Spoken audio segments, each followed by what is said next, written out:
학생 여러분 안녕하세요. 분해 조립식 한자 3강이 시작됐어요. 교재 24쪽, 25쪽을 펴서 함께 보시면 좋겠어요. 여기 도표를 보시면 오늘의 키워드는 사람의 머리수와 머리혈에서 조립해 나갈 건데요. 먼저 머리수를 보시죠. 여기 아주 옛날 글자가 무섭게 생겼는데 있지만 한번 그려볼게요. 네, 호흡을 하죠? 맞아요. 눈썹과 눈을 그려가지고 머리를 나타냈죠. 머리는 우리 신체에서 가장 중요하기 때문에 이 글자는 대장이라는 뜻도 되고 우두머리라는 뜻도 알려주고 있죠. 혹시 수도라고 들어보셨나요? 서울을 수도라고 그러죠. 나오는 수돗물이 아니고 네, 도시는 도시인데 대장도시가 바로 수도예요. 아, 몰랐다고요? 네, 이번 기회에 알면 되겠죠. 머리수에서 이쪽으로 확장돼 나가는데 길도가 나왔네요. 중간 단계 이 글자를 먼저 알아야 되겠는데요. 하나, 둘, 셋, 넷. 이 글자는 사획인데 갈착이라고 그래요. 원래는 이 글자가 이렇게 생기지 않고 이렇게 생겼대요.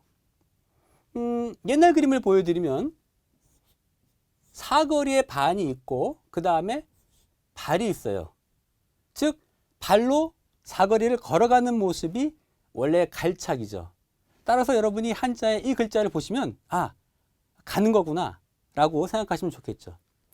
또 한 가지 기억할 것은 다른 글자랑 조립될 때 이 글자는 꼭 나중에 써야 된다는 것을 기억하시면 좋겠어요.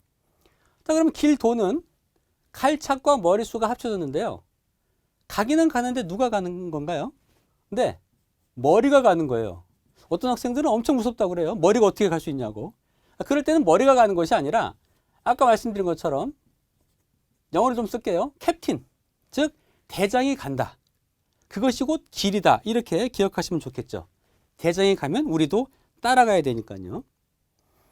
이제 두 번째 키워드인 머리혈을 보시죠. 이 글자는 혼자는 안 쓰이는데요. 여기 옛날 그림을 좀 크게 그려보면요. 이렇게 생겼어요. 사람의 머리 그리고 팔, 다리를 나타내서 동일하게 우리의 머리, 헤드 혹은 아까처럼 대장인 캡틴을 말하죠. 밑으로 내려가는데 여기 보시면 콩두라는 글자가 있네요. 여러분 두유 좋아하시죠? 사실은 이 글자는 원래 콩이 아니었고요. 이렇게 생긴 옛날 글자가 있는데 제단이나 제사 지낼 때 쓰는 그릇인 제기를 말한대요. 근데 왜 그것이 콩이 됐을까요? 지금은 설명하기가 좀 어렵지만 나중에 말씀드리겠는데 이 발음만 가져오는 현상이 한자에는 있대요. 그거를 뭐라고 그러냐면 가차라고 말한대요. 나중에 자세히 설명드릴 기회가 있을 거예요. 콩두에다가 머리혈을 더했더니 머리두가 됐네요. 여러분 영어에는 이렇게 사전 찾아보면 영어 좀 써볼게요.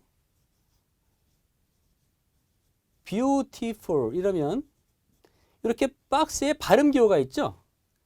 놀랍게도 한자에도 발음 기호가 있어요.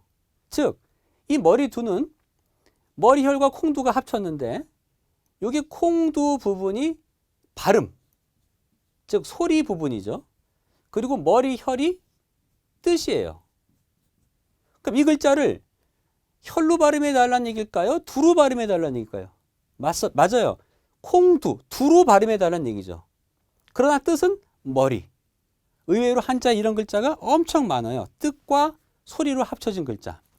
머리가 큰 사람을 뭐라고 그러죠? 네, 대두라고 그러죠. 혹시 소두 들어보셨나요?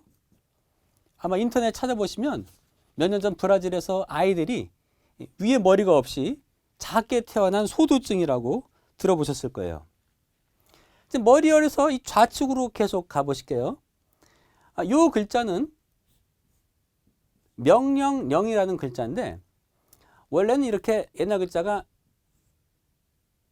사람들을 모아놓고 무릎을 꿇고 명령을 듣는 모습이에요. 이것이 명령령이라고 그러죠.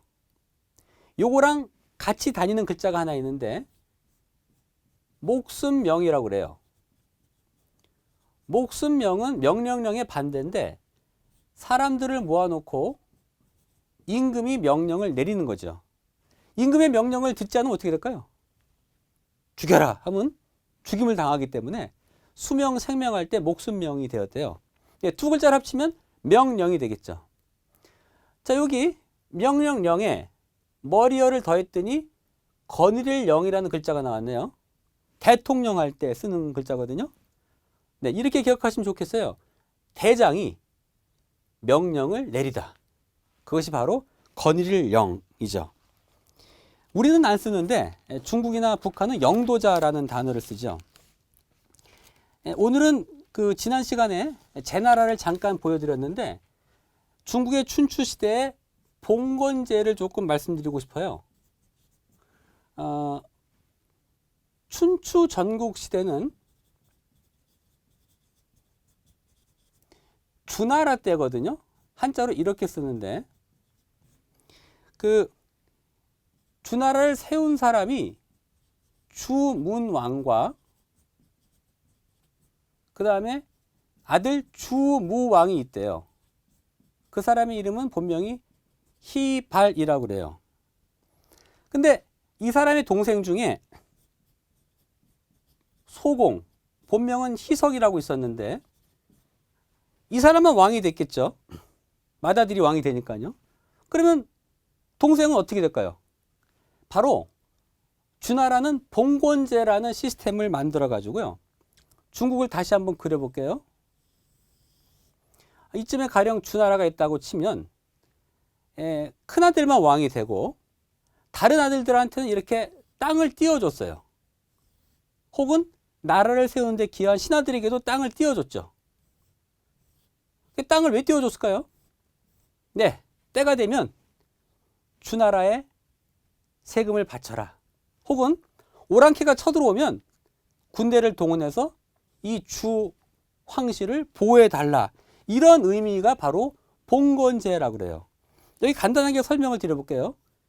주나라는 하늘의 아들이라고 그래서 천자라고 그러고 주나라는 천하 전체를 다스리죠.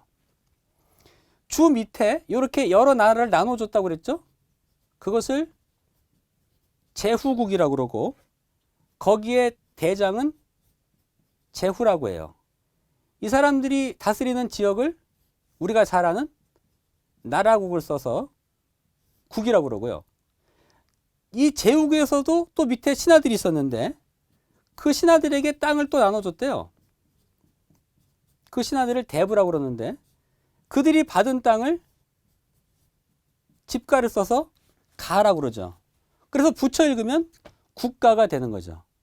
이 시스템을 좀 아시면 춘추 전국시대 설명할 때 아주 도움이 돼요. 아까 이 소공 희석이 주무왕 희발의 동생이라고 그랬죠. 어느 나라를 띄워줬냐면 우리 한국에 가까운 여기 연나라를 띄워줬대요. 여러분이 잘 아시는 그 낚시 잘하는 아저씨 있죠. 강태공이라고. 이분도 주나라를 세우는데 기여한 신하거든요. 아까 말씀드렸던 제나라를 띄워줬어요. 네, 이런 시스템을 바로 봉건제라고 그러고 그 시대가 춘추 전국시대라고 그래요. 나중에 또 이런 이야기가 나오면 다시 더 설명을 드릴게요. 오늘은 머리혈과 머리수에 대해서 함께 조립을 해보셨어요. 여러분 수고하셨어요.